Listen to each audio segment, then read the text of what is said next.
First of all, I want to thank everyone for helping in the different ways that we do. You do financially, of course, and also just attending and asking questions and participating in this study of the Dharma as a Sangha. Without you, there's no Sangha. There may be a teaching, but no one will be studying it. So thank you. Continue to help us if you can. We studied, the community here studied this in the book study at noon, and I was kind of caught by the poem. Says in this book, Muñoz pointed out to me that this is where we're at. We're halfway through this. This is 7 years of studying slowly. We started studying this 7 years ago. We study it once a week as a group, and so we go very slowly. And in about 7 years, we will be finished with this, and then we'll start on Eihei Koroku, the other huge volume of Dogen. So that's altogether, that's 28 years, and I don't even do math. Very good. So we have a lot of work to do. And I'm just going to talk about a small part of this. This is something we'll be working on, what would you guess, for a couple of months, or maybe another 2 weeks on this, or 3 weeks on this particular chapter, which is page 463. Shoto usually is. Why would he be in charge of something like this? I don't know. He was saying. What do you think? How fast do we go in these? Very fast? Not very. Not very. So I'd like to read Zhang Zhuo, which is probably an incorrect pronunciation of the Mandarin, but he was a poet and a great poet, and he wrote a poem upon his awakening. And it is in the Shōbōgenzō. Radiant light serenely illuminates the sands of the Ganges, the ordinary and sages, beings with spirits, are equally my home. A single moment is beyond birth, actualizing the undivided. A subtle movement of the sixth sense roots shelters the clouds. Removing delusions increases sickness. Going toward true thusness is also wrong. Follow the worldly conditions with no hindrance. Nirvana and birth and death are both flowers in the sky. What does this mean? What is this?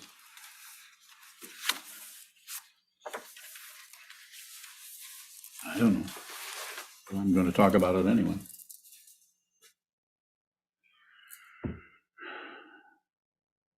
Going towards true thusness or suchness, or as this is, just like our meditation is called as it is. A translation of as it is would be thusness or suchness, or nothing else, no past, no future, and not even anything particularly present. We're talking about the nature of the mind of awakening, which is difficult to talk about. And it also will be very difficult to continue to connect with the people on Zoom unless somebody plugs in the battery here, because it says low battery. See how I wove that in?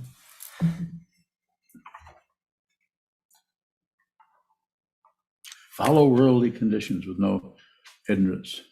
Plug in the damn battery.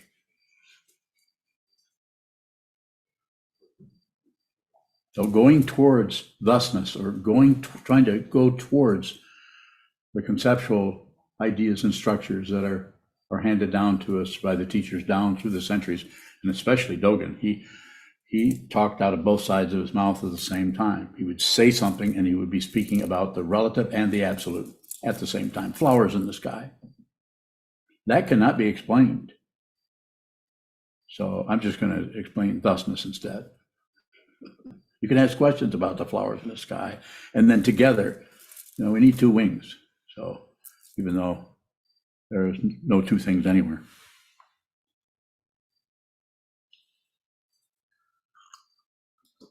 Follow worldly conditions with no hindrance. What is that? Follow worldly. This is someone's enlightenment poem. Zhang Zhuo. Basically, don't agree with anything, don't disagree with anything, and don't ignore it. the three poisons again. No hindrance. No, so that way, no matter what it is, it just shows up. As you've heard me say 1,500 times, it has a right to be there because it is dependently arisen. We add on the personality of being correct. We add on the personality of, I can't be doing that. We add on the personality of, who the hell do they think they are? We add that on. We create this incredible world of confusion. And then we fight with each other right up to and including the death. A good example of that is the war between the states, sometimes called the Civil War. It's an astonishing separation of people that were all basically, roughly, somewhat on the same page, but it didn't last. And you can go back, anyone can go back and deconstruct all that and find out how that occurred and how it bumped into what. But you never can really describe the whole thing. And this is what the ego mind continues to try to do, is figure things out. That's why the sculpture Rodin called The Thinkers, trying to figure things out. That's the mudra in the West, more or less. And this is the mudra or gesture of awakening. Sit still and observe. This is not passive. This is not, you're not particularly even going towards peace. Don't go to war, don't go to peace. Take no position. Follow worldly conditions with no hindrance.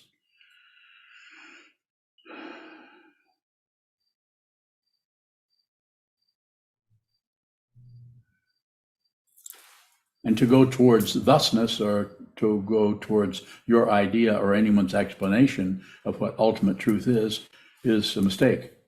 And it's also not a mistake.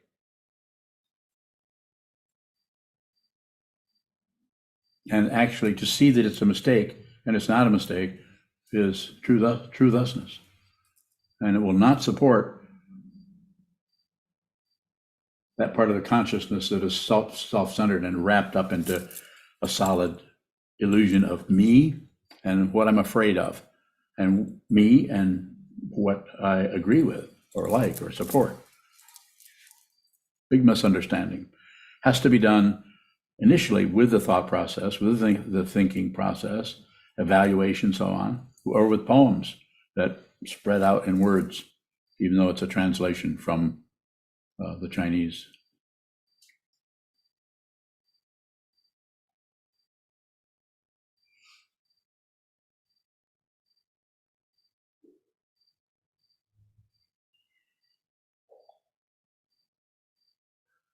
So I could say more on this, or I could respond to some questions. I would prefer, if you have them, so especially those of you who are studying this part of the Shobogenzo today. I think there's a few people here that were involved in that. Or anyone, questions? Let me have some. If you don't ask questions, I'll begin to chatter about this. When you're bowing, could you read the poem once more, please? Yes. Would you like to read it?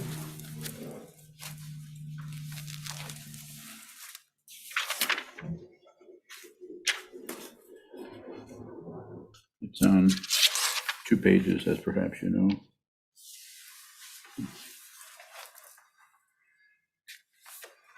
Second page, halfway down. When you're bowing. Radiant light serenely illuminates the sands of the Ganges. The ordinary and sages, beings with spirits, are equally my home. A single moment is beyond birth, actualizing the undivided. A subtle movement of the 6 sense roots shelters the clouds. Removing delusions increases sickness. Going toward true thusness is also wrong. Follow the worldly conditions with no hindrance. Nirvana and birth and death are both flowers in the sky. When you're bowing. Thank you. When you're bowing, I do have a question. The phrase removing delusions increases sickness. Yes, because your idea of what the delusion is we could call it a half-truth. It's partial understanding, but trying to get rid of just your experience of the delusion does not touch the roots of the delusion. So if you try to do that in relative terms, you might have some success. You might have some relative success of setting that aside or seeing more clearly into that. But from the point of view of the spiritual path, it is better to just observe that, watch that, be responsible for what happens. Stop fighting with your mind or with anyone's mind. Just allow everything to show up, no comment. And you'll notice if you do nothing with it, that you start to see more deeply into what that is. You begin to see the roots of the flower in the sky. Very important to see that. This is you're actually actualizing dependent origination by seeing it deeply, not as a self, but as consciousness only. If there's a self involved or a belief that you could be right or wrong, then that clouds the whole thing up more. Well, Divine, how would you know that you're seeing the roots, or is that? You won't have any result. Because that's what the idea of the moment, the past and the future moment, those are actualized. For that whole situation, I can't remember what the quote is there. Can you read that? Actualize that.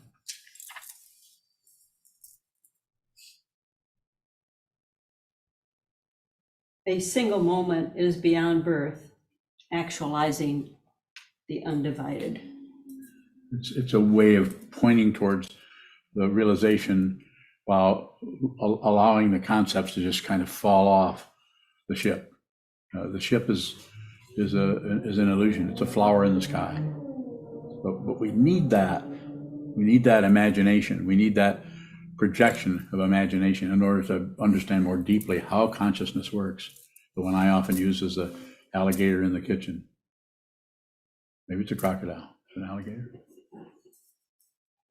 What is it, Seb? No. Thanks. Yes. Well, Divine, so that verse says a single moment beyond birth. What is it telling us about time there? It's basically saying that that's an illusion.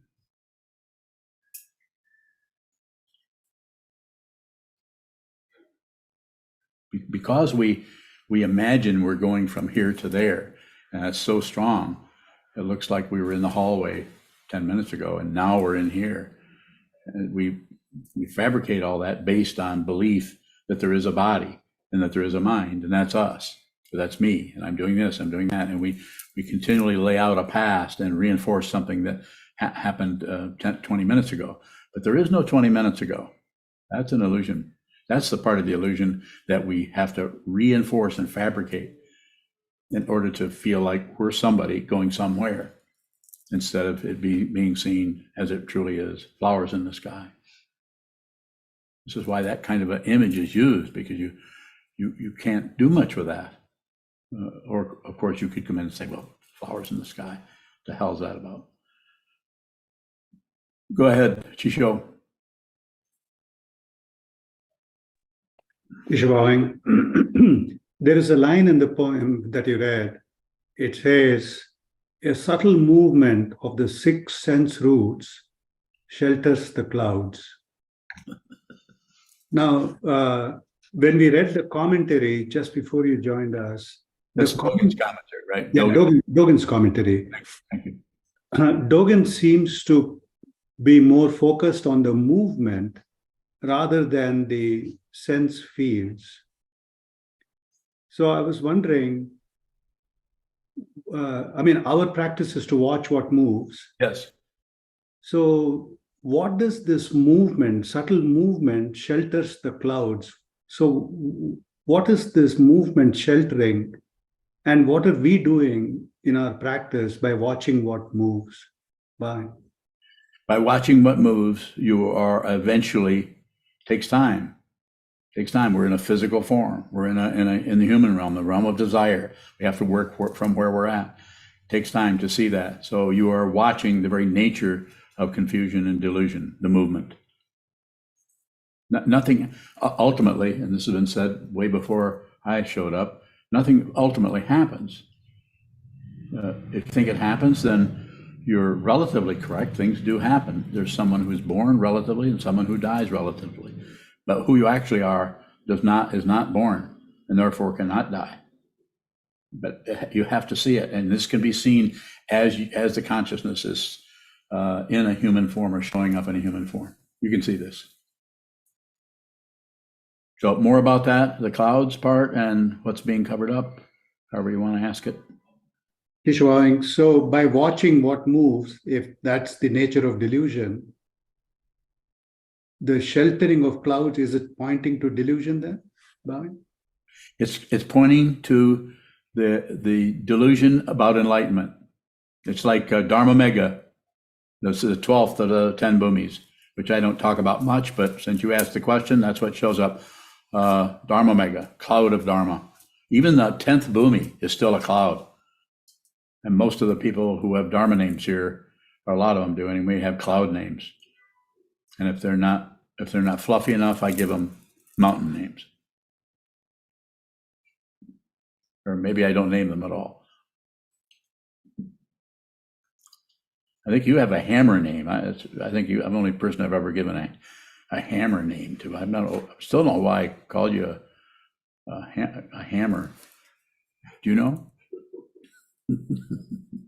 You will. You will. Keep going, keep going, keep going. Further, did you have another one? Not right now. Mozukubai, on that same line, you have said that the senses just receive, including the sixth sense of the mind. They don't produce anything. So what's being pointed at with the senses moving? How can the senses move if they don't produce anything? Well, there's movement there. We hear a sound and we smell something. So there's some kind of movement happening there. But that's an illusion. So the idea is to watch the illusion without accepting it, without rejecting it. Like it says here, follow worldly conditions with no hindrance. That's one of the lines there that I wanted to talk about, because it's not agreeing with it. You don't agree with somebody who's acting crazy or being abusive to you or to someone else, but you look at it closely and don't do anything with it unless you have to. And if you can set up that kind of a standard, I guess, or a reference point, it will help you. But you will not be able to do that unless there's a very, very strong awareness practice. Shitting. I don't think it's a shitting practice in meditation, but it could be if you're in the bathroom. Sitting practice of meditation, shikantaza, just precisely this. Very simple, very direct. Sit down, hold still, watch the insanity that is completely produced in your mind. And it may not look like insanity for a while. It may look reasonable. The ego mind may be in there and may be having all kinds of complimentary comments for you about what you're thinking, how you're right. And of course you're right. And of course this and this and this. Sorting it out, deconstructing, constructing, back and forth. Ego. Yes, sir? In the poem, what's the relationship of the radiant light and the clouds in the sense fields? I have to read that. Thank you. Just read. Bowing, radiant light serenely illuminates the sands of the Ganges. The ordinary and sages, beings with spirits, are equally my home. The single moment is beyond birth, actualizing the undivided. The subtle movement of the six sense roots shelters the clouds. What do you want to know? If the clouds are being sheltered, is the radiant light being covered up? No. You asked. No. It's a way of talking about it. You can't really point at what this is. So those who understand what it is, and I don't claim to be one of those, but I think Dogen is, actually points in both directions at once. How he does that, I don't know. Go ahead, sir. We just finished up the section talking about the moon, and it seems like he was pointing to, regardless of how it looks in the sky, the phases, it's still the complete moon. Is another way of saying that the radiant light and the clouds, is that kind of like the phases of the moon? They're not separate from each other. They break up into parts, so we have something to watch go over here and get larger, get smaller, and we watch the movement come and go. But that which is observing that is not doing anything. Is seeing radiant light in that first part still path? Yes. It is path. Talking about ground, path, and fruition. Ground is suffering. The path is awareness, awareness, awareness. And fruition is seeing the truth, which is impossible to even though there are words that point to it. The thusness is one of them. Suchness is one. Tathagata Garbha is another one. Buddha nature, wisdom, jnana, prajna or prajna, all kinds of wisdom or all kinds of words point to that area of the consciousness that is just is liberated from any structure, any reference point. There is no reference point for anything. It's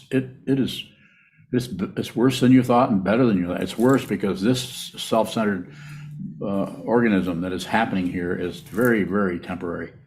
This is one of the tiny little pieces of the sands of the Ganges, or little tiny parts that shows up as something like in the middle of the ocean, sticking your big head in the air.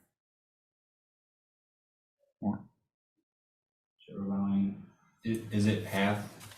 That line, is it path because he's saying something about it? What did he say? What do you think he's pointing at? It sounds like he's pointing at what he's looking at. Is he? I don't know. Well, why did you say that? I don't know. Don't know that either? You don't know much, do you? Oh, you do? You do know much? Yes, I would say yes. Wando Bowing, I get the sense from this poem that we just show up on the cushion. There's not a lot we can think about or conceptualize without leaving the path. Is that true? It's the awareness of what happens, not what happens. So that's why it's so difficult, because what's happening with you or what's happening with Mozoku or with anyone else, what's happening is unreal. It has to be seen. But we tend to give it some kind of credit or credibility by pushing on it, or even if we don't do anything, we think that can't be that way. Disagreeing in our mind stream, and we actually give it a presence and a reality that it has relatively.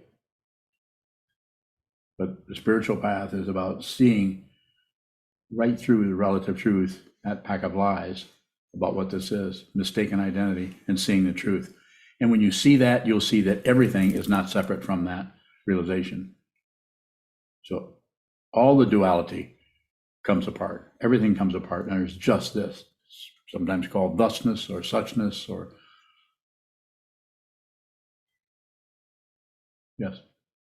Junshu bowing. Your instruction when we're sitting on the cushion is to just observe. Yes. If we have the intention to just observe while we're moving about in our life, is the quality of that observation different than if we're observing while sitting still? I think so, quite a bit. You can do, I don't teach meditation in action kind of thing. I teach sitting practice. Sit down, hold still, sit very still without being rigid, and then watch the little tiny movements of the mind that are there, and they may be outrageous, they may be hilarious, they may be sad, they may, but they're in the mind stream. You're sitting, nothing is happening except movement of the mind. You may, scratch your nose or something, or not.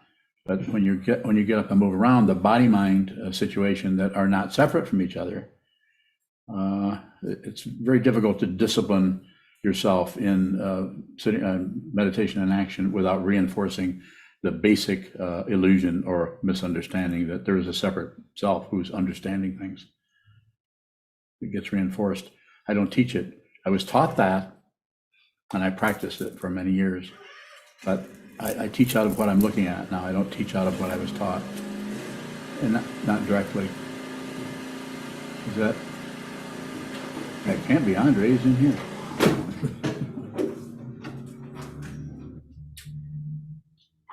Thank you.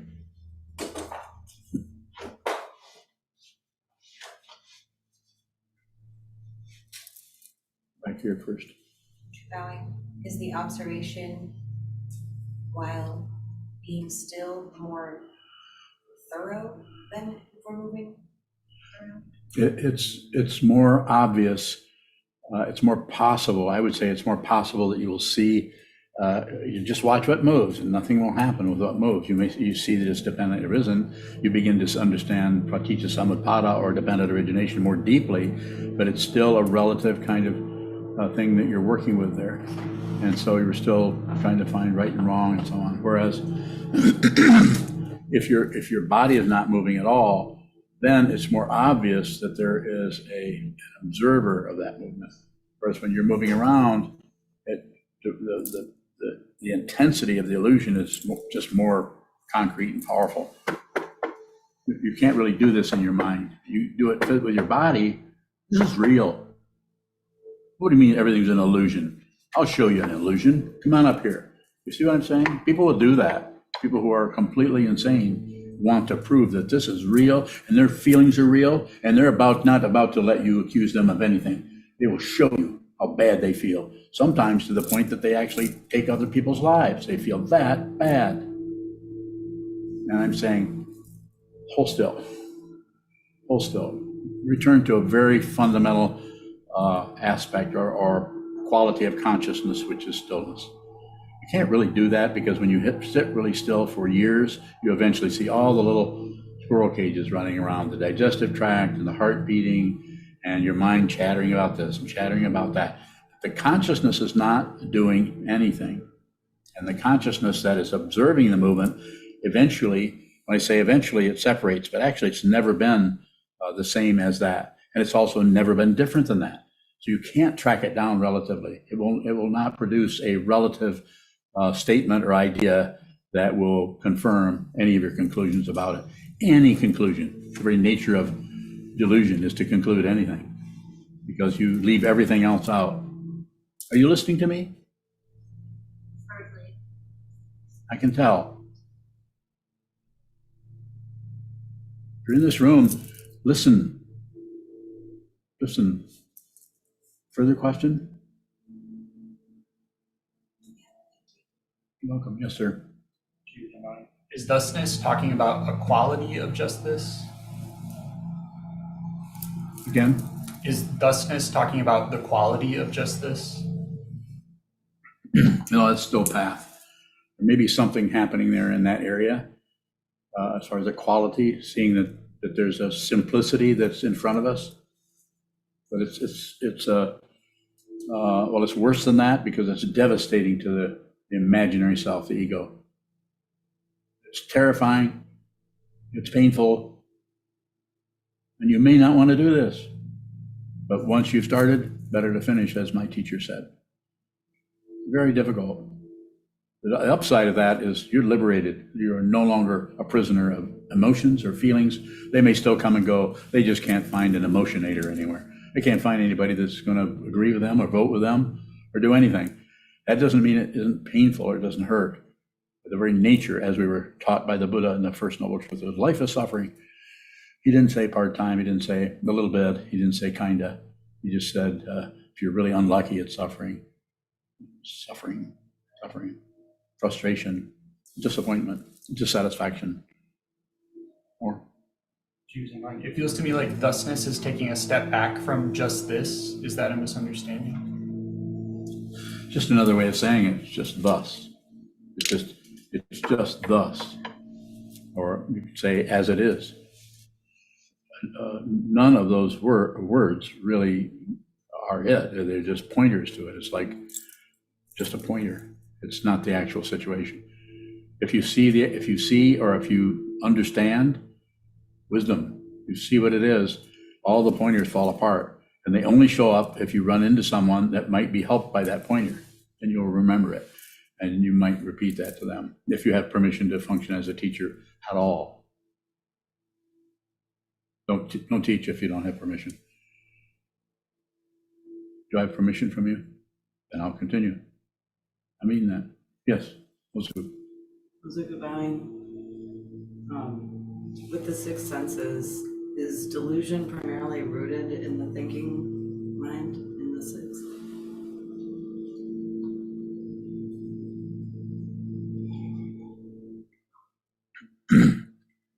That's kind of the henchman of that part of the consciousness that is afraid will curl up and use thoughts and conclusions, ideas, judgments, prejudice against others to protect himself, herself, themselves from the otherness that is threatening, or the otherness that is taking their inventory or something like that. For the thinking process, you don't have to get rid of the thinking process. You just have to watch the movement of the thoughts. Just go ahead and think. Other ways of teaching this are that I was taught actually in the 70s. Label thinking, sitting like this, label thinking, return to the breath, return to the breath. I don't think that's a good idea, so I don't teach it. But that doesn't mean that if you run into someone who's teaching that, if they feel it feels like they're your teacher, then you probably should do as they tell you to do. Because then they'll be able to work with your mind the way it's being trained. I want you to see this now. We don't have time to train you how to get to be more mindful. I'm not interested in your mindfulness. I'm interested in your insanity. Let's take a look at that. See the craziness of your mind without fixing it. There's nothing to fix. As it says here, where does it say that? No hindrance. Follow worldly conditions with no hindrance. No matter what happens, no hindrance. Don't accept it, don't reject it, don't ignore it. And in that way, you aren't at war with anything. You're not at peace with anything. There's no position on anything. This doesn't mean that the whole avalanche of dependent origination isn't falling apart in front of you. Might be an incredible chaos there, where people are hurting each other, hurting themselves. Yes? What is meant by follow in that phrase, follow worldly conditions?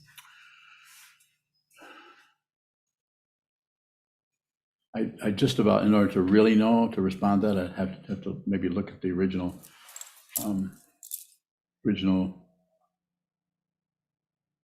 probably Chinese. Does anybody know? Is it Chinese? I don't know where he lived at.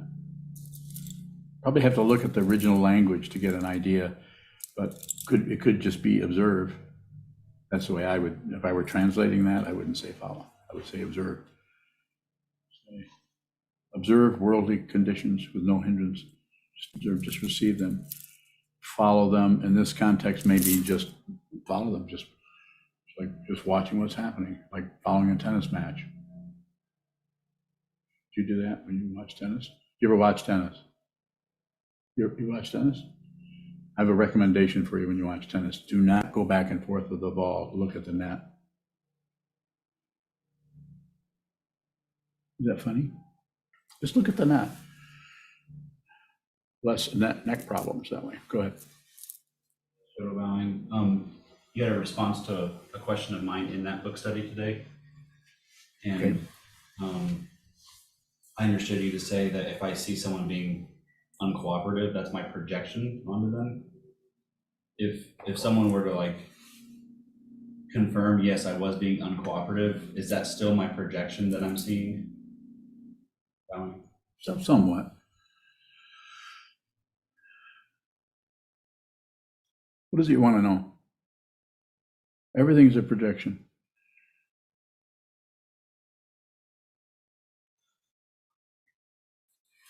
Is there a difference with how a projection is being worked with a student versus the teacher? I'm not following what your question is after.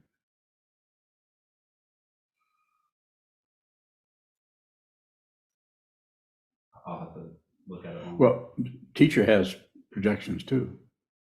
Teacher may project, It's the fixation on the projection that causes the issues. The teacher's not free of, Yakujo's fox is not free of karma just because he's enlightened. Yes. You've used the idea of like everyone's hanging out all the time, whether they know it or not, Yes. like an open book. Yes. And when you're seeing that, is there a difference between that open bookness and projections? You mean, am I projecting onto you? Anything? Perhaps. What do you want to know? That was it. Is the teacher crazy? Is the teacher crazy? Of course. Teacher couldn't do this if you were working out of ordinary logic or a lack of craziness, or you were fixated on showing up a certain way, a standard of sanity. That's the very nature of confusion, just following any standard. So yes, the teacher is at once mixed up in all the realms and free of all the realms. How do we use standards in line with the third tenant? What's the third tenet? May I ask Zhang? You may first ask him if he'd be willing to recite it. Zhang, would you be willing to recite the third tenant? Thank you. Okay, we got time?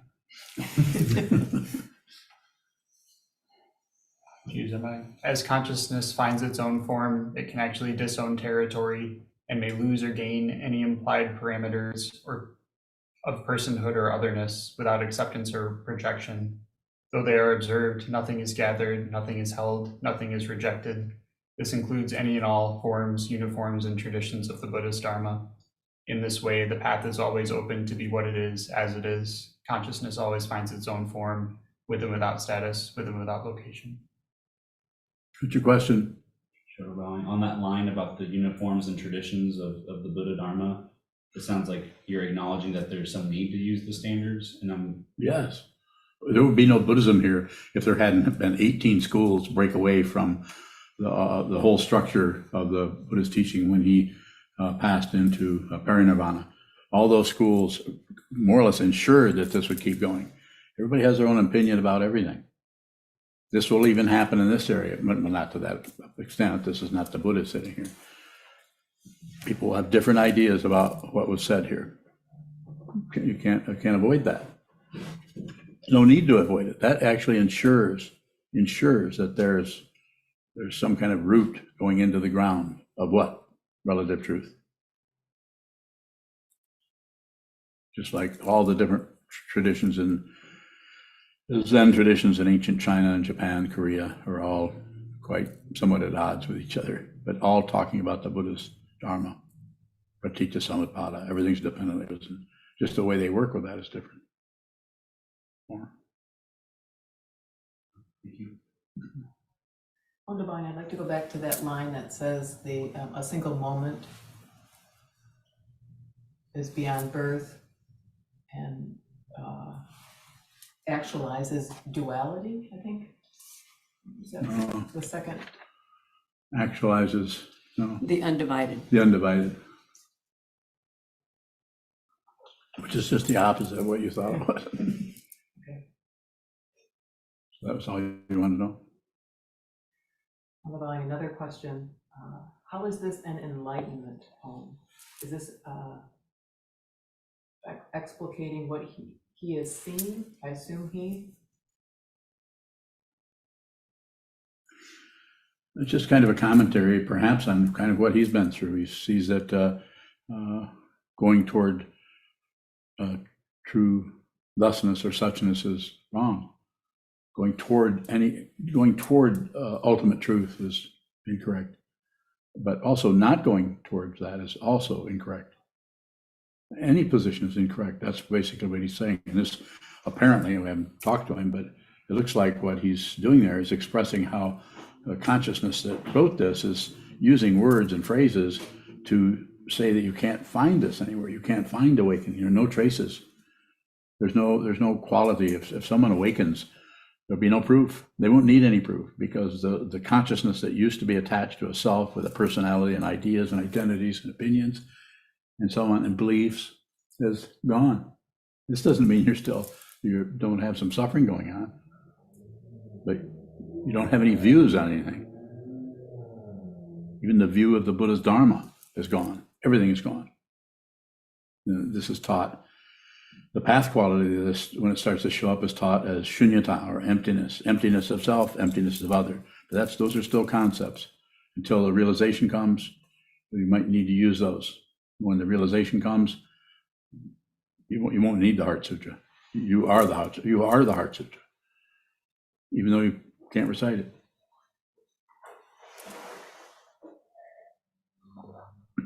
Is she going to jump out? Can't, there's a screen in that. Yes? When you're bowing, if there is no past or present, or past or future, where does accountability come in? Being accountable for something? I'm thinking of past infractions. Our political situation currently is investigating past situations. Yeah. Well, they're all operating out of very strong relative truth, relative laws and rules, and and people believe in that and believe in right and wrong and up and down, back and forth. Not much, if any, spiritual path there. Not much training of the fundamental aspect of consciousness, which isn't just thinking and logic, and that's a lot of it, but the fundamental area in which that arises when consciousness has made a transition from being caught by the thinking process, being caught by right and wrong, being caught by the flowers in the sky as being real, or being caught by your idea of suchness or your idea of this. More? When you're bowing, It's like people talking in the middle of a landslide. There's two people sitting at a table, and it's a landslide of dependent origination that has been going on for beginning of time. And there's some areas in that where people are human beings, Buddhas, are seeing something about this that needs to be seen more deeply, rather than join in the fray with fighting and concluding and arguing about, just simply put, I don't really need to go into this, but we argue about climate change. That's ridiculous to argue about that. But people do that because they're picking and choosing. They choose the side of this or the side of that. They want power, so they're not going to agree with that area. All they have to do is have a little bit of doubt about the whole thing and see two climate scientists disagree. That's enough to just throw the whole thing out the window. Yeah, it's probably not true. Just people trying to get control of everything. It's just a labyrinth of otherness. It's like I've used the idea, although it's not particularly entertaining, it's a Coney Island of the mind. Just one ride or one carnival, one tilt-a-whirl or merry-go-round or Ferris wheel or bumper cars, or just after another. It's just a carnival is a kind of a metaphor for all the ups and downs we experience. But it's entertainment, so we go in and just enjoy it. Unless it's me, I can't do that, I'll get sick. But people love that feeling of being lost in space, their body lost in space, until they perhaps might be confronted with that in their mind stream. Then it's crazy. More? when you're bowing, so on the spiritual path, what would be the correct or complete view of the insanity that's arising, bowing? It's an illusion. But that doesn't mean we use that as some kind of well, Sokuzan said, or the Buddha said, or the teachings say, everything is an illusion, so therefore I don't have to meet someone where they're at and help them, possibly help them, or someone's is harming someone else, and you can see they're helpless and they're being tortured or hit, or that you wouldn't step into that. You wouldn't just say, well, it's an illusion. They go through a little bit of pain, then it'll be over with. You're not jumping in any some kind of philosophy of nihilism. Buddhism is not nihilistic, nor is it eternalistic. It does not take any position on anything. Because if it does, then we're right back to samsara, the wheel of life and death, life and death. Dawn and dusk, right and wrong, up and down, back and forth, birth and death, birth and death, birth and death. More? Ask more questions in that area. Yeah. When you mind, we have two attorneys sitting here in this room who have to function in the illusory world of right and wrong. They do seem to be doing fine. It's just like this. Follow worldly conditions with no hindrance. Well, that's a good example. Just like we follow worldly, we pay the bills.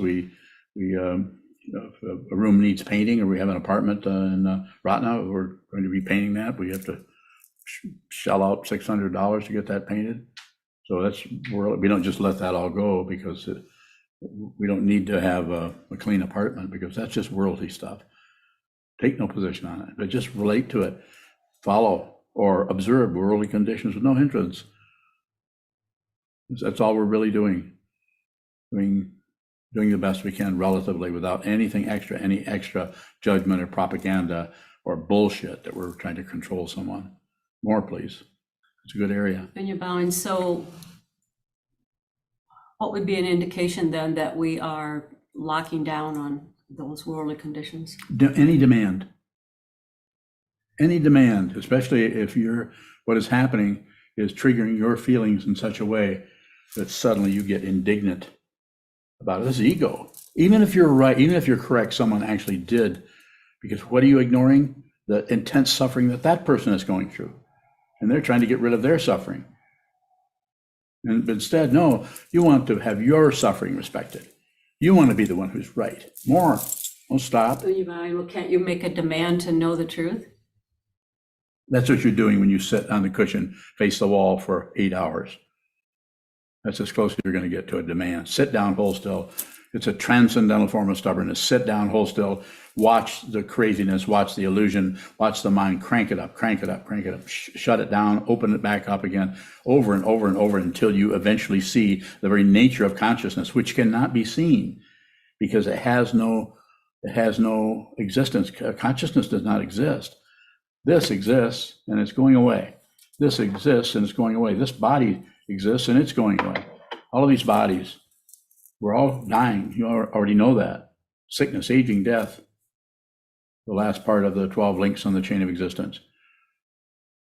But then it happens again, and it happens again. And will you be coming back? Consciousness will come back as a living form. Maybe you, maybe it won't be you in the way you understand yourself now. So participate.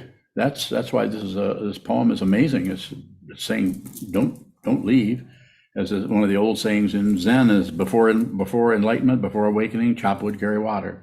After enlightenment, chop wood, carry water. You're still tied into the world, the relative world. You still can function, but the demand is gone. So if there's no water, and if somebody else just carried the water for you and is blaming you for not picking it up soon enough, now they're having to do it for you, then let them have their stage play. Be kind to them. Wow, thank you for helping me out. You can actually do that. You don't have to improve. You don't not have to get better. You don't have to get rid of your negative feelings. And certainly be responsible for how you feel, rather than try to dump that or foist that on someone else, but with finger pointing, even in your own mind stream, maybe if you don't pull your finger out of the holster. Just notice that you're blaming someone else for your emotions and your feelings. This is, if it weren't being disrespectful to the innocence of children, I would say this is very childish. But children get to do this. But as adults, not a good idea to do that. Grow up. Be an adult and be kind to those who are maybe more confused than you are, who are having trouble and are doing things in such a way that upsets you. You know what I'm talking about. You face it every day. Everyone in here probably does in their own way. Some people I talk to more than others. Yes, sir. Sure, Bonnie. Can we work towards like an intention to be kinder even, or to speak? Watch the way in which you disregard or disrespect. I gave a talk called Respect recently. And if you're if you're not being respectful of your own negativity, being responsible for it, and if you're foisting it on others with a finger pointing, thinking that someone else caused your negativity, then it's going to be very, very difficult, if at all, to be respectful of others, because your confusion about who you are is going in so many circles that you'll have difficulty seeing that, and all you'll see from the other person is the irritability or the lack of cooperation or the aggression coming, and you won't see deeper into that. They're suffering, they're having difficulty, and so they try to cover the suffering by projecting prejudice or judgment, evaluation, conclusions about what you said. Well, what you said, look what you just did. Like what do they call it? The what about? You say something, well, you didn't do this, and then they say to you, well, what about you? Look what you just didn't do 3 days ago or something. I mean, it is the very nature of circularity to have a conversation with anyone. All conversations, not just, you can't have an enlightened conversation. Well, you can, but you won't say much. Listen, please listen to everyone. Listen closely to what everyone is saying, and see closely to watch people's expressions. Don't leave the expression or the grimace on their face for what it means. Stay with, and don't stay with it maintaining it, but just look at it, it's there. And if it goes away, it might turn into a smile. Could turn into anything. Receive everything. Hands are raised, I call on you. But don't I get to know what you're going to ask me about before you ask me? What is it? Bowing. Can we be doing your teaching of don't improve, but still work towards making a situation more workable? How dare you ask me that question? Oh, no, that was a good question. How did I do? Did it seem pretty convincing? Yeah. Why did it seem convincing? I can tell you. You want to tell me, or you want me to tell you? Why was that so convincing? Yeah, why was it? I can tell you in several words. Because I believed, I'm not afraid of my feelings. Anything can come in here, it's welcome. And so I just, in order to function as a teacher to you as you ask a question, I just invite in the feeling of negativity and I go after you with it. But it's unreal. There isn't anything that can arise here that's going to cause me to function in any other way other than as a teacher. I'm not an actor. I'm not, see what it would look like to be angry and mad and mean and disrespectful. I don't have to do that. I'm already that way. I don't have to act. I just tune into the very crap that got me into this path in the first place. Anger, distrust, misunderstanding, sadness, pain, suffering, the first noble truth. You don't have to get rid of that. You just have to see what it is. And if you see what it is completely, there'll be no one seeing it. The self is unreal. So you don't have to get rid of ego either. How would you say it? Neither? You don't have to get rid of the ego neither.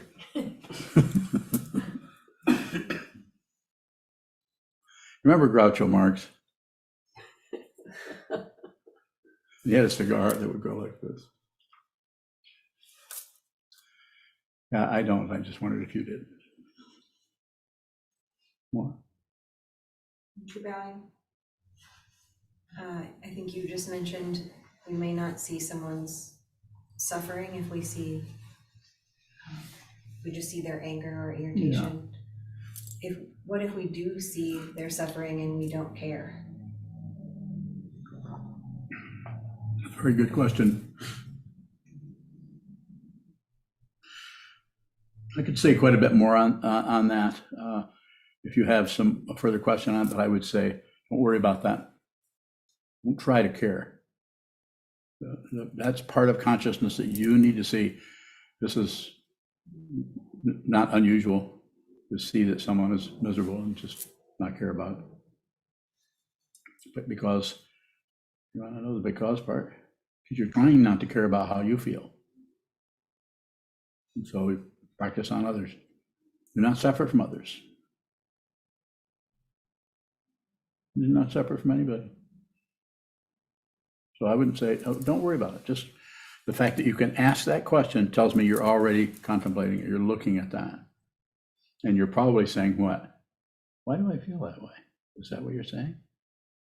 Okay, investigate it, but don't ask why. When you ask why, you get a because. But if you say, what is that? Everything stops and you get to actually, what? Contemplate that. What is that? What is that not caring? What is it? And then you begin to sink down below the surface of the ocean, which is full of flotsam and jetsam, which is full of crap, which is full of warfare, and see the deep nature of your consciousness. You're not separate from that person. So that's the downside of what you're saying is obviously the downside, but the upside of it is that you're not separate from them. There are no two people anywhere. Well, yes, sir. Yoke bowing. I have a question from Thomas in the UK. Is that spool string? Yes. Explain how time is separate from space and how this relates to shikantaza. Bowing. You just did it. Time is separate from space, and that relates to shikantaza. Good one. I agree. Yes, sir. Shōbōgenzō, you were talking about contemplation with Junshu's question. Yes. Is there contemplation that's done with perception and not concepts? Bowing. Sure. I think we do that quite a bit. In shikantaza, we do it. We do it at the kitchen table. We do it going on. We're quite often contemplating. Most of the contemplation in the world is about how to control things, how to stop some things and get more of something else. And it has a lot of materialistic kind of approaches to it. But some of the contemplation comes away from the why question, the rotisserie of the why question, and into what is this? You could say it's more of a, at the risk of scaring people away, it's more of a scientific approach to it. You actually want to know what it is. Whereas why questions work to some extent, but they're quite often circular.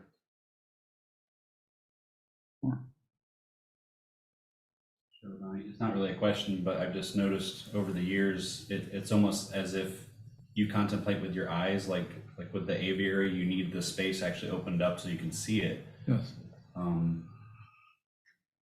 Is that a teaching? No.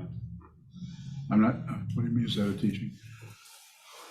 Who's your teacher? What's the teaching? If you have a teacher, everything is a teaching. That doesn't mean the teacher gets to get away with murder, because that's just a teaching. He's just trying to teach us by murdering people. Don't do that. People, you know what I'm saying when I say that. Everything should be seen as a teaching. That doesn't mean that the teacher is somehow off the hook and gets to abuse people or treat people cruelly because they're a Dharma teacher. Don't go there.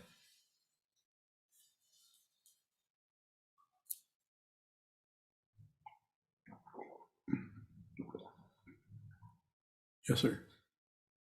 Thomas has a follow-up. He asks, was my question stupid? No, I was serious. No, it's not stupid. No, it's a good question. Might not be a good answer for you, but contemplate it. Contemplate the question. Don't look for an answer necessarily. That stops the investigation. That's why if you say what to something, you say why, you'll get a because of some sort. But if you say what is it, then you begin to look like I'm looking at the back of my hand. Eventually you see what that is. You have no idea what this is. If you look at anything long enough, the name that you used to use to isolate that, control that, have an opinion and judgment about it, that starts to come apart and you begin to see what it actually is. And that's why I'm recommending that you do that. Don't fix it. Any questions on often the dissonance out there in Zoomland? Jishin bowing. What does it mean to actualize consciousness when we see deeply? When you see what? Deeply? Yeah, you don't see, it's actualized if you don't, if you don't see anything arising in it. There's just consciousness only. So it's actualizing. Genjo Koan, it's a teaching of Dogen. Do we actualize anything if we don't see deeply? Bowing. Is that a trick question? No? Okay, if you don't see deeply, yes, you're actualizing delusion. Thank you. Welcome. Anyone else out there in the Zoom area? Susan, don't you have a question? You're sitting there listening to this whole thing. Unless you're sound asleep and you just had your computer on. Susan Bowing.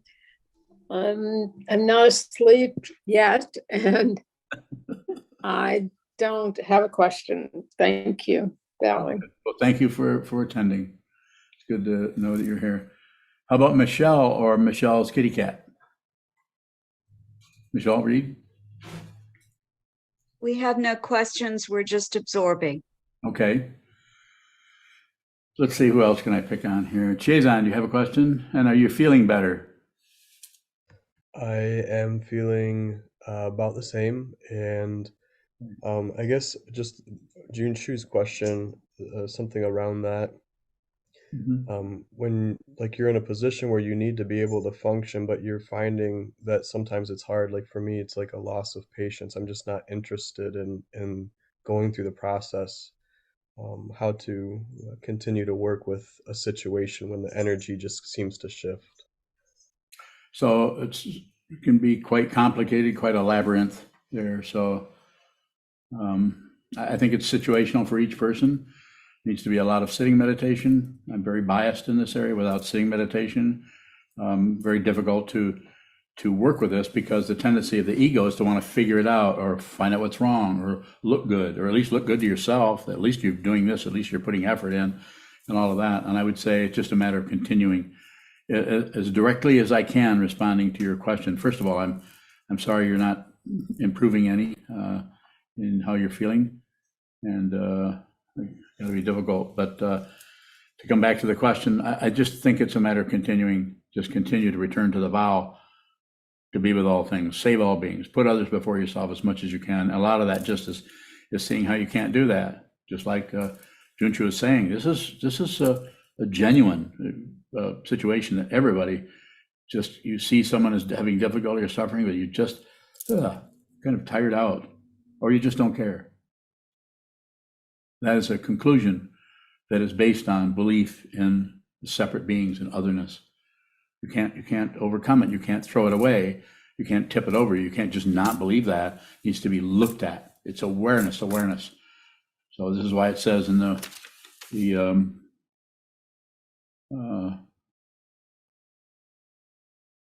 I can't remember which one pointed to that. Follow worldly conditions with no hindrance. It's just, don't do anything with it. That's how you actually complete and observe the vow. You may do something, and you may not. Further, Jason? No, that was helpful. Thank you very much. Yes, sir. Nice show. Do you have anything?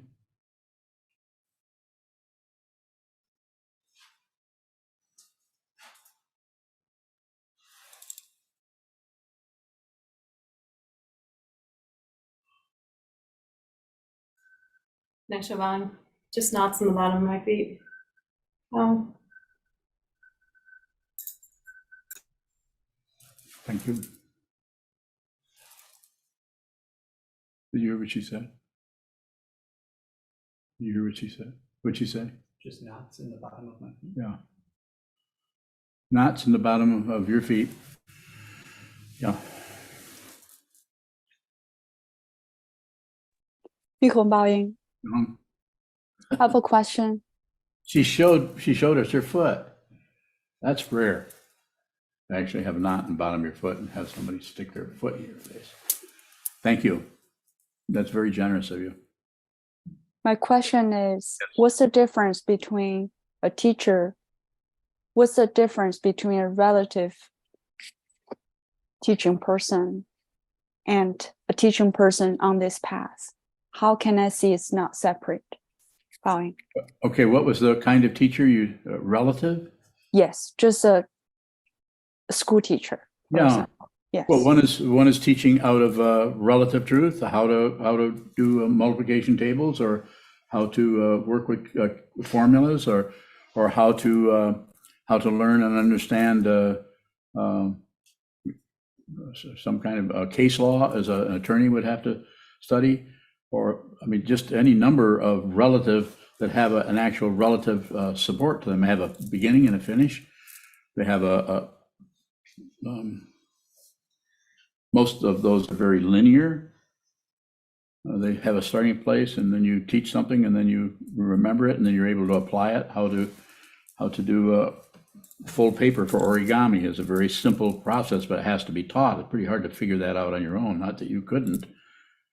And then the teacher who is teaching the relative aspect of the Buddha's Dharma is just teaching the Four Noble Truths, the Eightfold Path, the 12 Links, the relative structure of that. If you were to just teach the Avatamsaka Sutra, you could just recite that, and this is what you would work with or memorize or have questions about. But to someone who is a teacher who is pointing out, giving a direct pointing on the nature of reality, works with the consciousness of everyone that he or she or they meet. So they teach it to that person, but that person has to work with their mind, has to train their mind so that they are less clamped down. So there's a sense of openness, not the kind of openness where you can just say, "Well, I'm so open. I'm open. Yes, please teach me. I'll be your student." And that's part of it, a little bit of it. But the fundamental opening has to come by looking at how closed off you are.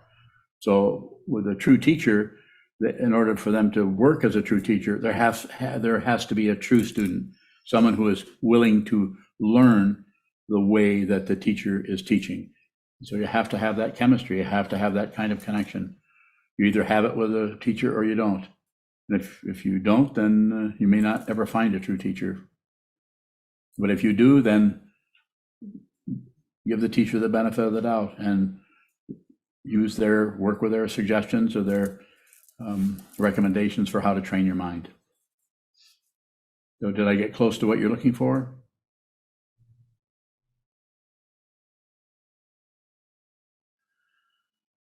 So one last thing, that a relative structure of teaching comes out of what we know relatively. We can teach that.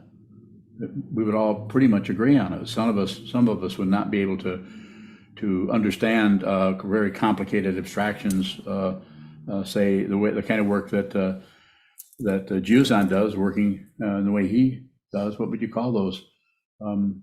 Fastidious algorithms? You wouldn't call them that.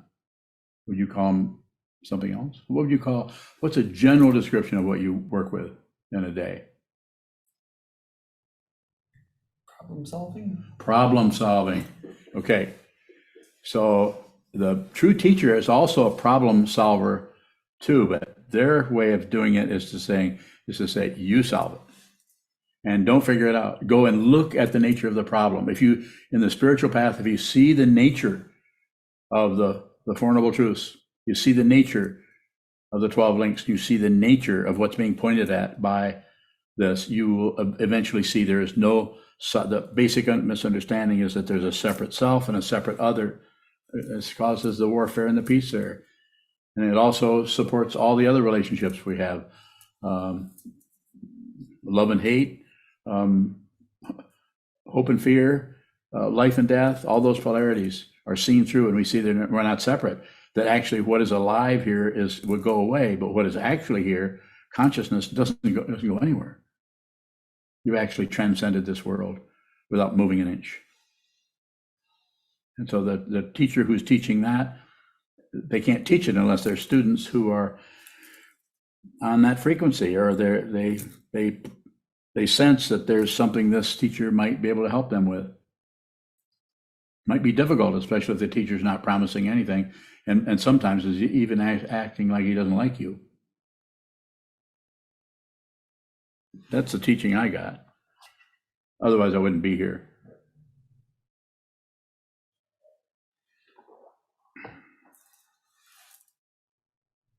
More?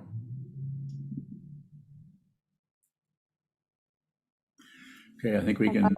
No, thank you. Well, thank you, Johan. It's good question. Thank you. So we will go a different direction, and I think we're going to let somebody else take over here. Hi, my name is Shoto, and I am a monk at SokukoJi, where I am committed to training my mind under the guidance of my teacher, Sokuzan. We rely on your support for much of what we offer here. This includes building projects to create space for full-time and part-time practice residents. Thank you for your help.